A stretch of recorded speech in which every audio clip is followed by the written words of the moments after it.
Bugun sizlar bilan nimaga buzoq boqadigan fermerlar молочный taksi olish kerakligini ko'rib chiqamiz. Xo'p, buzoqlarga agar sovuq sut berib qo'yadigan bo'lsak, buzoqning ichi ketib qoladi. Buning uchun nima qilishimiz kerak? Buzoqning sutini isitib berishimiz kerak. Молочный taksi xuddi shu funksiyani bajara berishi mumkin. Ya'ni sutni kerakli darajada isitib beradi. Keyin shu sutni tarqatib bo'lgunizcha bu kerakli darajada me'yorda o'sha berib turadi.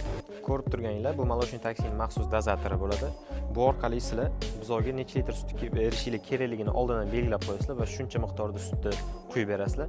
Undan tashqari hamma buzoqlarga общий qancha sut berayotganinglarni ham hisoblab borsanglar bo'ladi. Xo'p, bu молочный taksimizni bundan tashqari zitsem tayyorlashda ham ishlatsanglar bo'ladi. Eng qiziq joyi bu молочный taksimiz 220 voltda ishlaydi. Молочный taksimiz shuncha foydali xususiyatlarni aytdik. Buni ham minus tarafi bor. Buni sizlarga aytib o'tib ketaman. Buni yagona minus tarafi hali ham sizlar fermerlarda молочный taksi yo'q. Xo'p, agar sizlar молочный taksini qayerdan olishni bilmayotgan bo'lsanglar, pastda raqamni qoldiramiz. Shu raqamga qo'ng'iroq qilib, bemalol narxi va yana qo'shimcha ma'lumotlarni olsanglar bo'ladi.